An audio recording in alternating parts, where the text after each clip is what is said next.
Hello.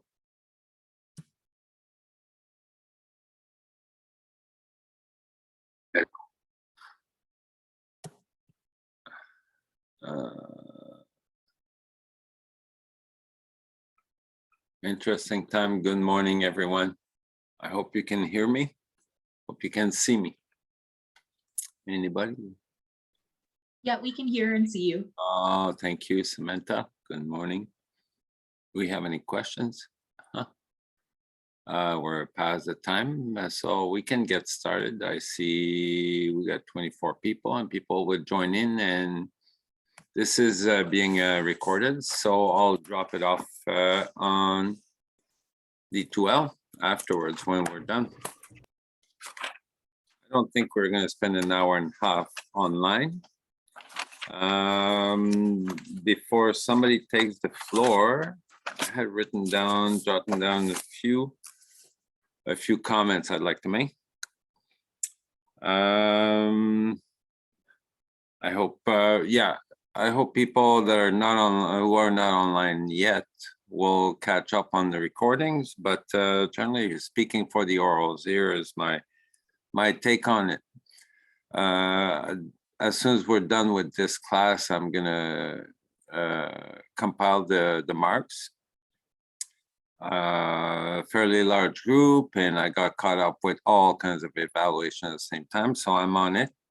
And I know that you're pressed in time to find out exactly how well you performed, so I'll look into that. What matters to me, and generally speaking, as far as I'm concerned, no issues with the orals. So just because there's no perfect presentation, I give that example every day that I teach. There's always room for improvement. So what I noted, I think that was fairly coming across, and that means that could be I think a major improvement on your orals.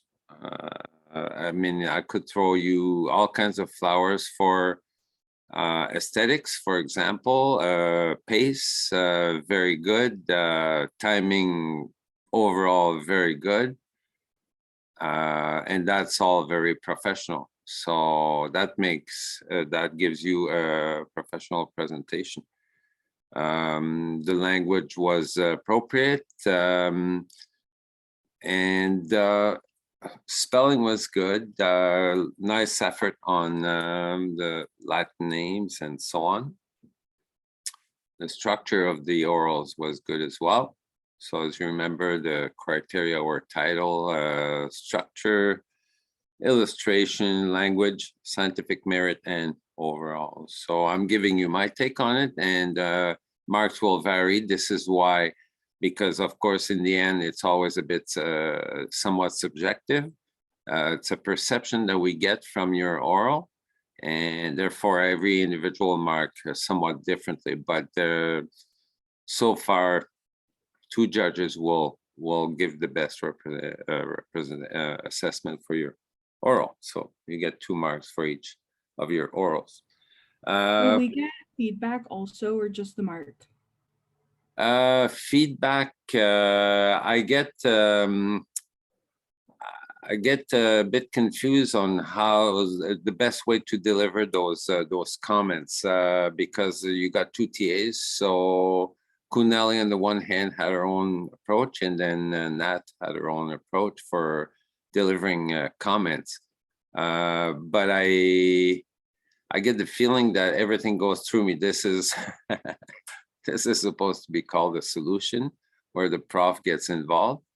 And but really, I'd like to be a hub for any kind of assessment to make sure that I have a recording of every comment and so on. So I think in short, I think Nat sent me the file, and I'll look it up this afternoon as I compile the marks as well. Then so more flowers. What else? Overall, target. You hit the target. I mean, I think you understood the process and the themes that we chose. Every conference would have a different theme. So next year could be different, but this year we had the Ontario on the one hand and then landscapes on the other, landscape management, landscape level, landscape scale management. That was great.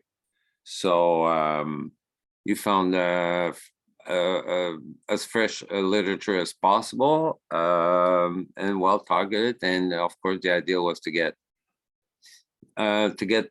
paper that had something like the word landscape in as a keyword. So that's of course a paper that's supposed to be totally targeted to landscape. Then it helps knowing if people are doing the right thing when they're approaching the landscape scale. So how they approach it. So that's the point of delivering a summary of those papers.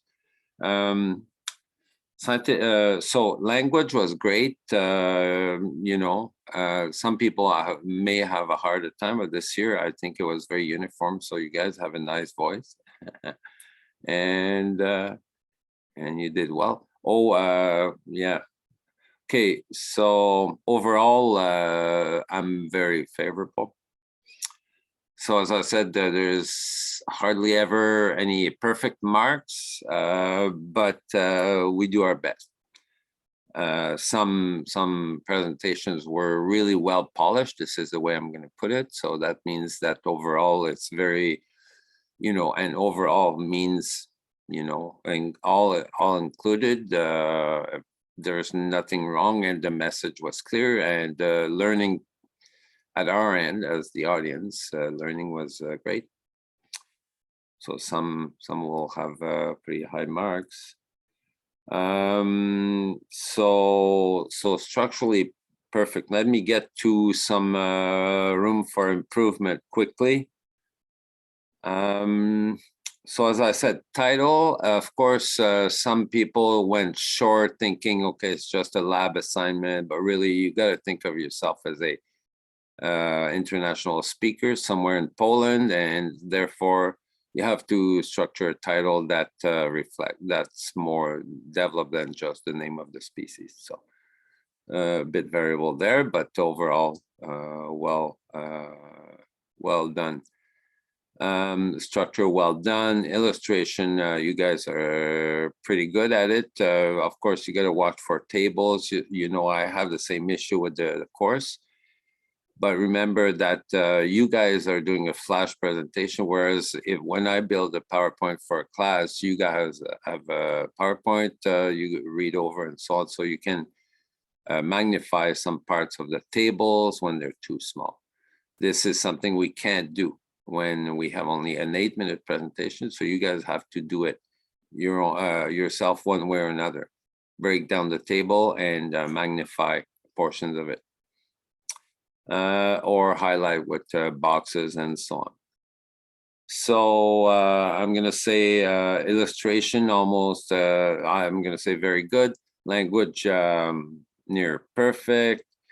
Scientific merit, there's always room for improvement. This is where it's hard to hit exactly the ultimate scientific merit, because we're talking, for example, logistic regressions. I heard of was it a friction surface model? And then all kinds of technical terms that you can dig forever in preparation for an oral. So you just drop the bomb and somebody will ask the question what exactly that is. So gotta work in the background just to prepare an 8-minute presentation when it comes to scientific merit. So understanding the overall paper is good, but make sure that you always get some background information. It's easy to go on, I keep using Wikipedia when I'm in a hurry. So you use it and see what a friction surface model is, and at least you got something to say about it. So another point, if you are taking notes on your next fantastic presentation, I would reduce a bit. I would target the introduction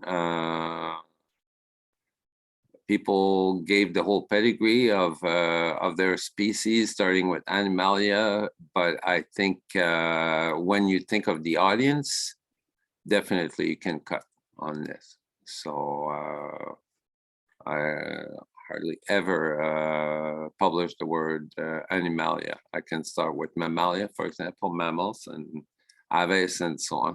All right. So that would streamline a bit your presentation. It's too long. Avoid the names that you can't pronounce. Otherwise, if you're going to show a name, a Latin name on the screen, you have to learn to pronounce it. So there's no way around it. Anything you show on your screen, you have to be able to pronounce. Yeah. So same thing for foreign names for authors. So you have to make the effort. All kinds of freeware or apps available to help you pronounce any kind of names. And otherwise you ask around to see how that's likely to be pronounced. It's a good exercise because you might eventually leave Sudbury and talk to other people. The use of the pointer, that's a different issue. A few people have used it, not the greatest. I would prefer that you would use a pointer one way or another during a presentation.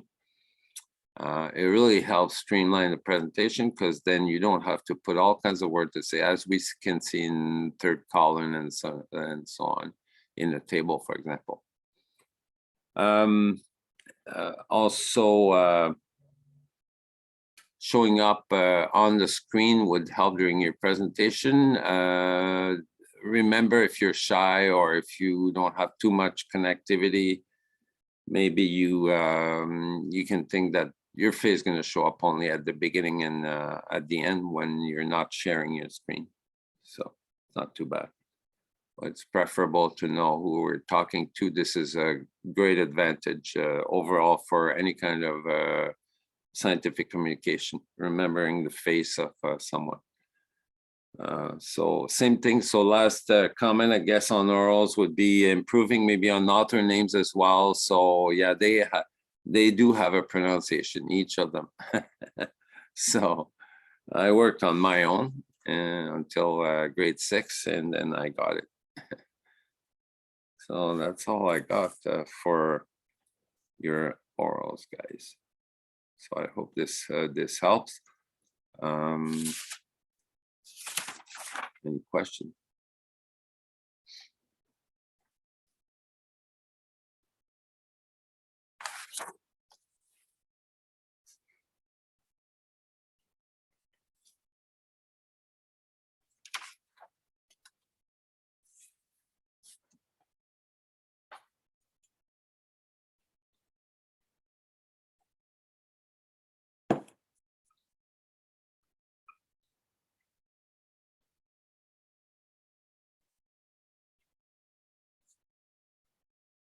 So you guys, if you don't have any questions regarding the material, maybe I can fill the void here and say something about the final exam. So of course, we're done with the material.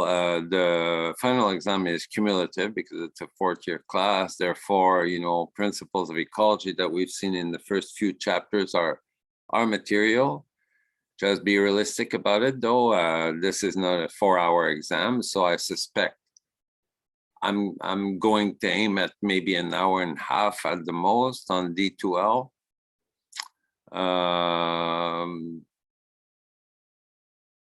It's convenient for the way I teach to use multiple choice, as you know.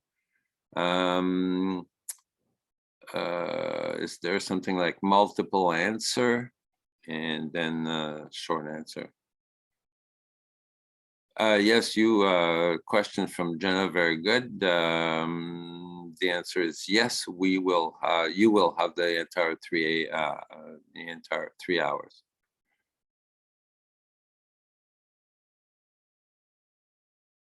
The exam is to be done in person in the classroom.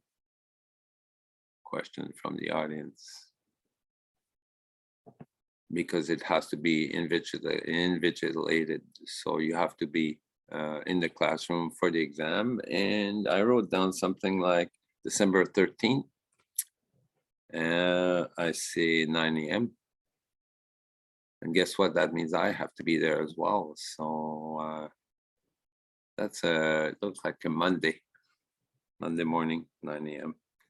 And the room is the same as usual in the West Residence, 130. No, that's right. The question is if there's short answers. Yes, there are. So I don't know. For example, I mean, if you go through the recordings of the course, and I think the recording collection is pretty complete, you will be able to tell how I see the material that I presented. For example, if I don't know, I'm thinking of in a chapter on wildlife, we see all kinds of species, but we saw them just with the purpose of determining groups of species, right? So nuisance species, desirable species, and so on. So then it becomes a matter of listing. So check over the recorded courses, and you should be able to tell. And I stick to that story because that's the way I see the PowerPoint that I've built. I see more questions here. Let's see. So yes, there are short answers. It's on your computers in the classroom. I will have paper copies. It would be very nice of you to email me if you need a paper copy, just in case 3/4 of you guys need a paper copy. And the question from Amy is, if there's a connectivity problem, I think you raise your hand and I run in with a paper copy. So this is a trial run we're doing. So I hope this is clear. This is a question from Amy. Whether if there's a connectivity problem in the classroom. Like there normally is that correct? So listen, I mean, in terms of connectivity, I've asked the question to every possible level, from secretaries to IT, and then they all give me the same answer, that the system is continually improving and that connectivity shouldn't be a problem. So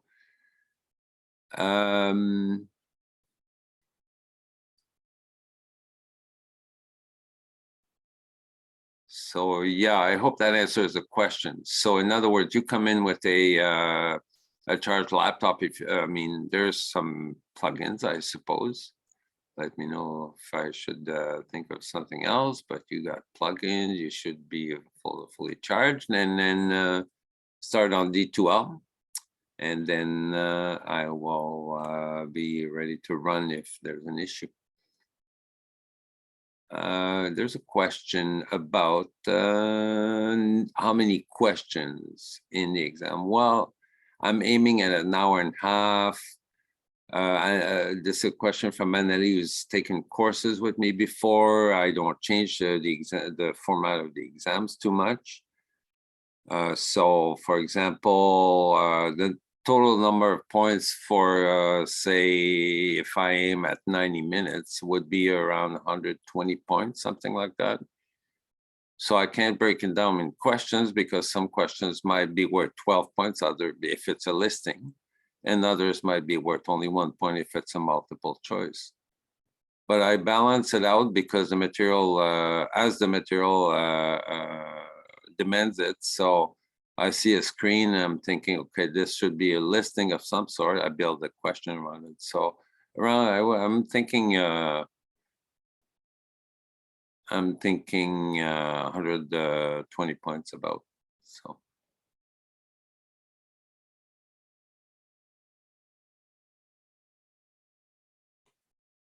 So I hope that answers the question on the number of questions. It's really difficult to tell. I've made exams with 35 points, but overall, it could be around 120 points or something like that. You're going to give some leeway. I hope you're not going to get mad if the numbers vary around that. There's some core questions that need to be asked, I suppose. So Amy is asking for an outline of the exam I just did. So this is as good as it's gonna get. You get probably 3 parts, I suppose. Multiple choice of a portion of the exam, maybe 20%, I'm not sure. Then part B will be a multiple answer, and then part C will be short answers. So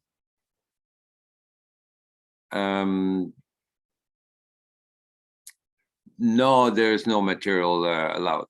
That's a question as well. So this is just a regular exam.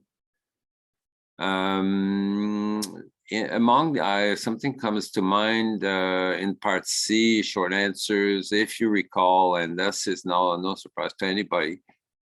I've said it many times, if I show a graph in class, it has to be interpreted. Therefore, you can expect a few graphs to show up. And it's typically a 5-point question for each graph. And the question could be as straight as interpret this graph, or tell me what chapter it belongs to.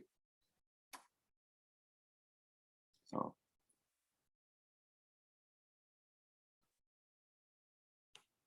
Lots of questions, like it.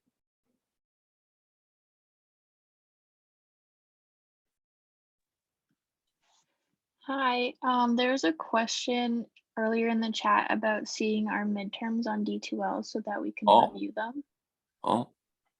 Is that possible for you to do?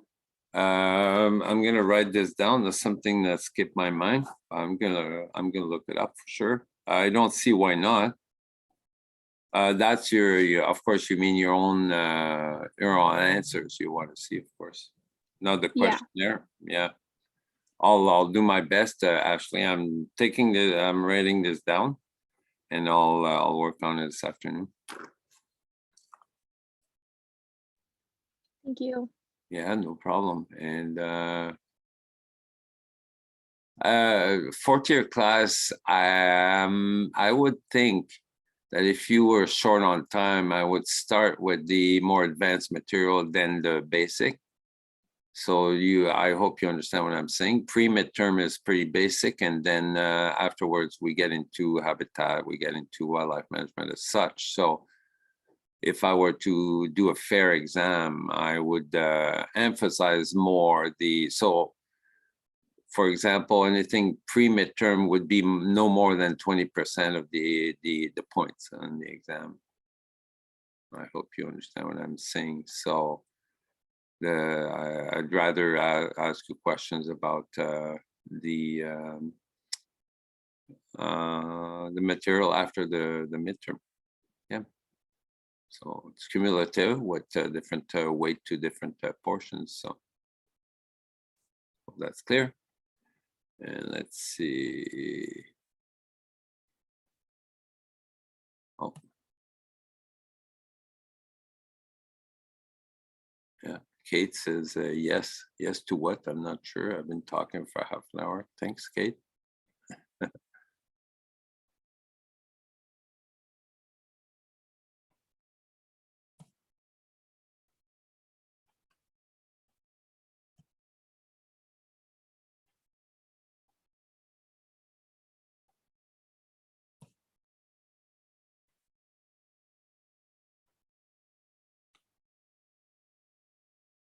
Yeah.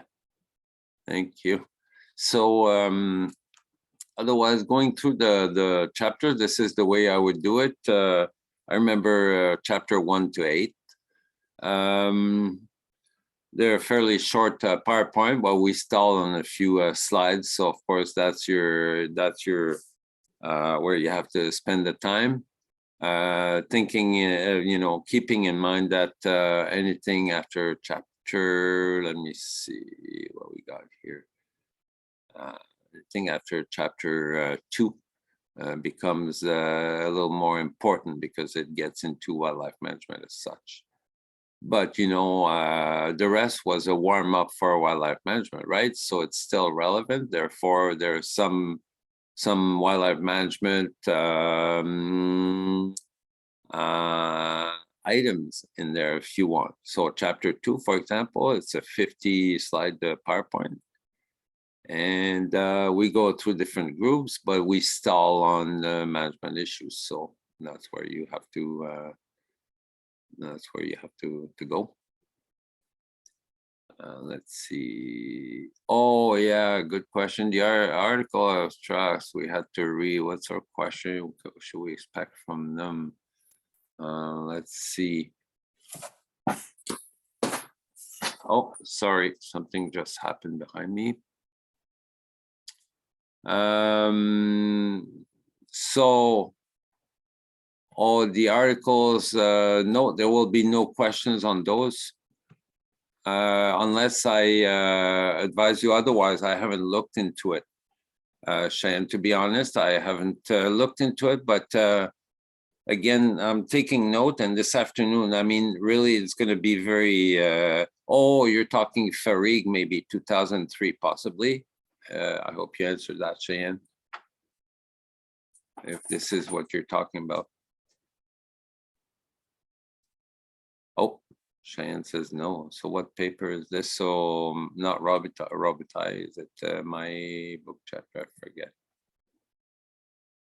Oh, the 13 papers. Oh, wait. Okay, so if I'm not mistaken, you look it up, and you all look it up. But basically, if I'm not mistaken, those papers are sort of your vouchers for what I built on PowerPoint. So before this class, just as a review, I said something about being able to use author names, or at least recognize author names during the final exam. So this is a new component. It seems very, I'm going to say unusual, simply because no prof ever asked a question yet. When you go to an interview and you want to get a job, it's a very important component to be able to cite some papers by the author name. So, so you look it up, but what I have is a list of 12 case studies that are on PowerPoint. The first one was by Kotze, or call it Cozy et al. On African wild dog. The second one was Cronin et al. On beach mice. The third one, and this is not something you have to memorize, but you have to memorize what the topic was. And in my mind, as soon as I make a listing of those 12, I see the author names and the species, I can make an association at the final exam. So this is the kind of approach I would have to that, I suppose. So associate an author with the species they worked on. So it's pure memorization to know that Cozy was the one working on wild dog. I go on with the list. So the third one, and I got 12 here. So the third one was Decker et al. A paper on semantics stakeholders. The fourth one was Love Stowell on bighorn sheep. The fifth one was Lot on bilby. The sixth one was Wefelt et al. On black bear. And Roberts was the seventh one on Atlantic Brent, which is some kind of a goose. Lee published on community-based natural resource management. That's Lee.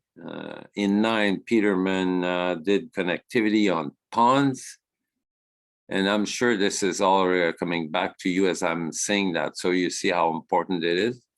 You can recall the sort of the more details of the experience I just mentioned, the author and the main topic. Hunter in 10, Hunter worked on gopher tortoises, whether prescribed burns had an effect. Johnson worked on grassland overwintering bird communities in grasslands. And in 12, Resnick worked on island fox genetic structure. That's right. And then I think the third one, the 13th one, Chan, was 2003, which has been summarized PowerPoint. I hope that answers the question, Cheyenne. Very long answer. So that means no, you don't have to read any additional information than what I did. So it was just a backup. It's a voucher sort of for you guys. If you get, you need more information, you have the PDFs available. Thank you. No, Victoria's asking if the case study is just author and animals. No, of course, you need to know roughly a few more keywords about it. I don't want a paragraph, but I want some keywords. What was looked into it? So, you know, be able to have an overview of what the main goal was, not the results, and not necessarily their conclusion either, but simply the goal of the study. Thank you, Victoria. So that's another way of approaching it. I can have a series of questions saying, okay, I have a listing, say I got Cozy et al. On African wild dog and so on. And then tell me what the goal was. So that would be a short answer in that case. One-liner, I would say.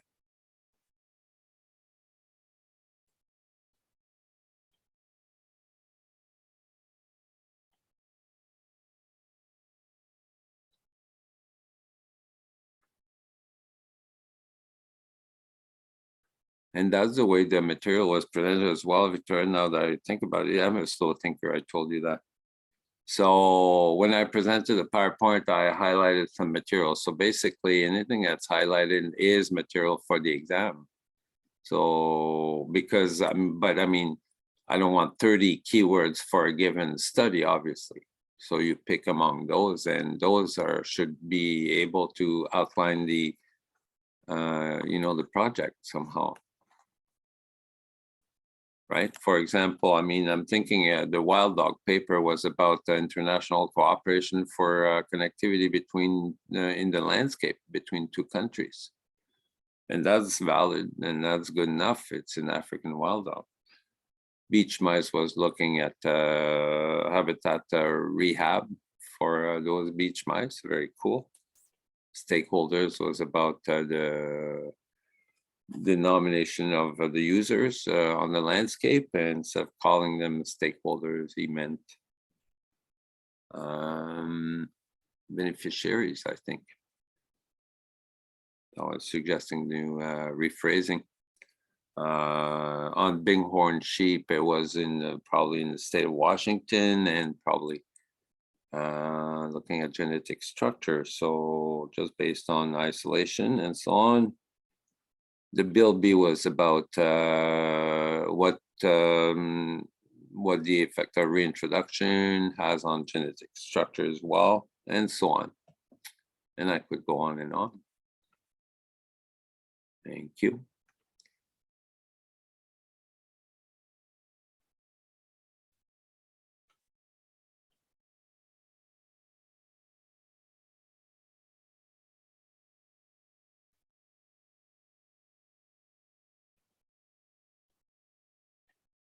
Another item that you remember from, so I'm really not coming up with anything new this time.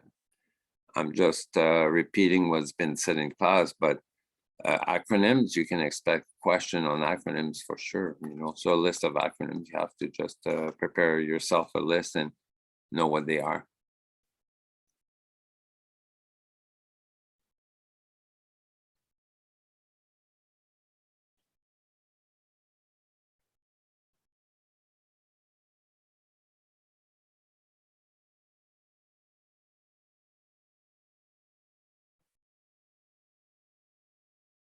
Anybody else?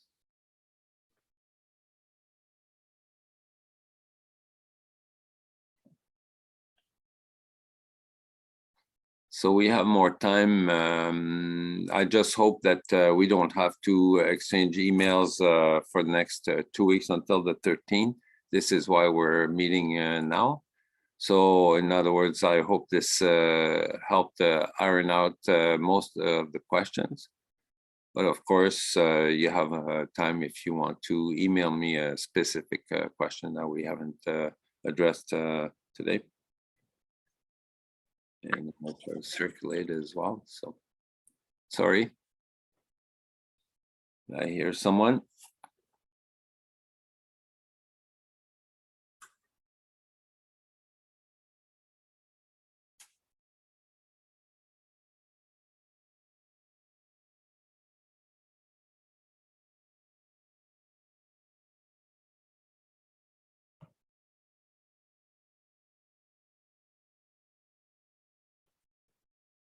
So I see that, if I'm not mistaken, I've answered most of the questions on the chat. I hope so.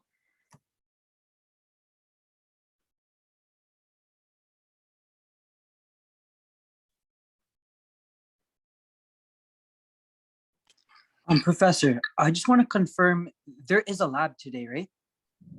The session is still going? I've sent an email to Nat to find out. I think we're done with orals, but I'm not sure. I'm waiting to for an confirmation from Nat. She has the list of orals and make sure that everybody presented. Okay. All right, thank you, Hamza.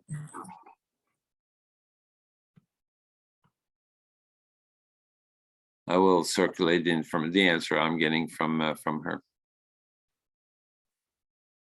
Because yesterday was Wednesday group and we had only one outstanding oral, and that was the idea of the lab yesterday. So I don't know if we have one today.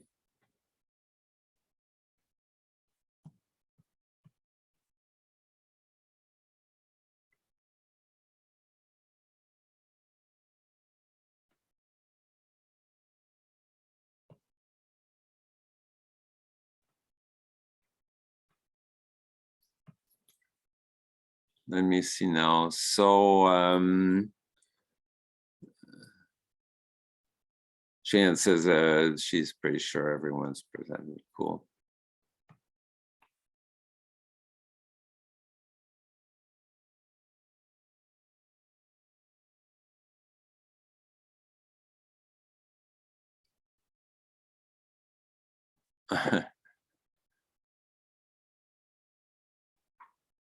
Yeah, I just checked my emails from see if Nat has responded. My feeling is there's no lab because as I said, yesterday was just an outstanding lab for the Wednesday group and that's it. But I'll definitely check, and I'll email you as soon as I get an answer. Thank you.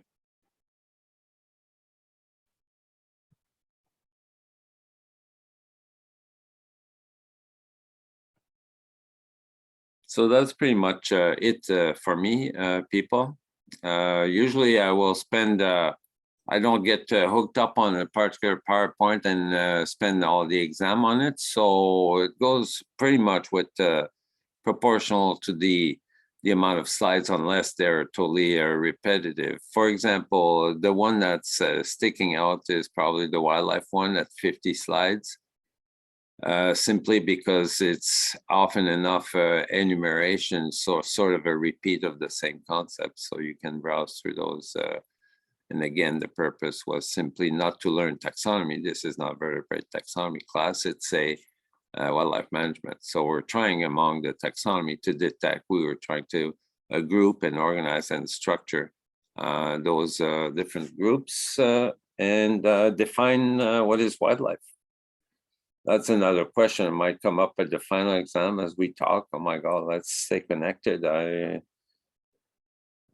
coming up with all kinds of good questions, but I mean, I've seen a slide where we have 8 definitions of wildlife.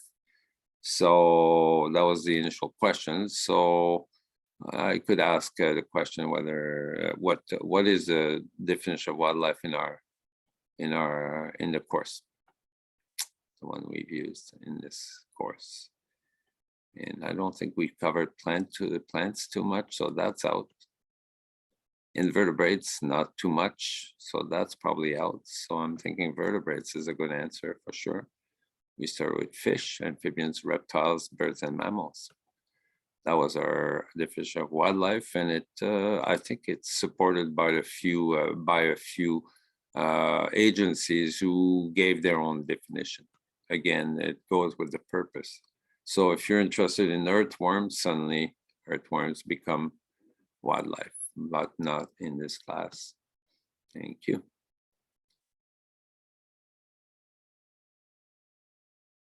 So I think that's it for me. If you think you don't have any more questions, so really, let me see, I'm gonna read my notes one last time to see if there's anything else I want to share. But otherwise,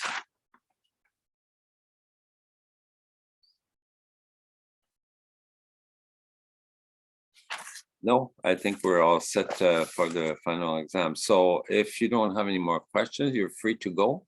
Thank you very much for attending. Share the fact that this is recorded. So have a nice day. Thank you. Do we have class on Monday? No, there's no class on Monday, Amy. Very good question. Last minute, but that's the way to go. Okay, thank you. Thank you.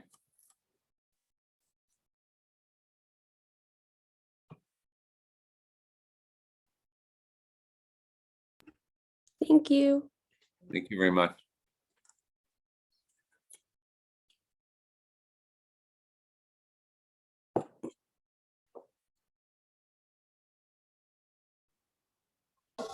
Hi, Dr. Robitaille.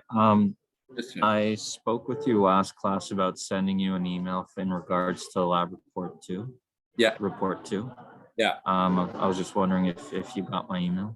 Yeah, I did. Thank you very much. I'll look into it right away. Thank you so much, sir. Yeah. Good luck with the rest, Christian. Thank you, sir. Have a good day. Good.